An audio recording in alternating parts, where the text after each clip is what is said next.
Masuk waktu ni. Makan. Makan lu. Aku tengah main fun run ni. Kejap. Nak habis. Boleh ke macam tu? Hari ni saya nak share 4 sunnah mudah yang terakhir ramai yang terlepas pandang. Yang pertama, berdoa pada waktu sebelum berbuka.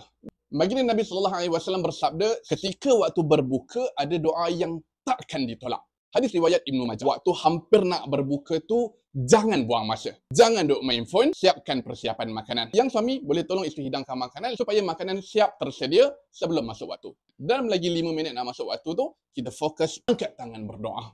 Mudah-mudahan rahmat Allah turun dalam keadaan tersebut. Yang kedua, segera berbuka. Sabda Nabi SAW, manusia akan sentiasa berada dalam kebaikan sebagaimana mereka mempercepatkan berbuka. Riwayat Bukhari dan Muslim. Jangan lipat-lipat kain lagi, siapkan anak. Kalaupun memang sibuk sangat pun, cepat-cepat ambil air, bismillah dan berbuka selepas kita minum, samalah kerja tu. Contohnya kalau kita tengah dalam kereta, masuk saja waktu, minum, teruskan perjalanan. Yang penting bukan untuk kita terus makan nasi tomato. Yang penting asal berbuka tu. Jangan sampai dah 5-10 minit, kau tak buka lagi.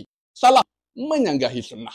Yang ketiga, baca bismillah dan makan dengan tangan kanan. Kalau dengar azan daripada masjid, jawab azan macam biasa.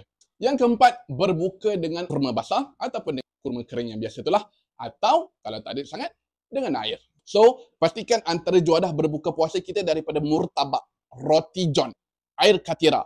Kenalah ada kurma. Katakan memang tak ada sangat, tak apalah. Sekurangnya, minum air tu. Baik, so harap kita sama-sama dapat amal 4 sunnah lagi mudah ni. Tapi macam tertinggal lah. Doa buka puasa yang biasa baca tu macam mana? Alamak, video dah panjang lah. Next video lah. InsyaAllah ta'ala. Assalamualaikum.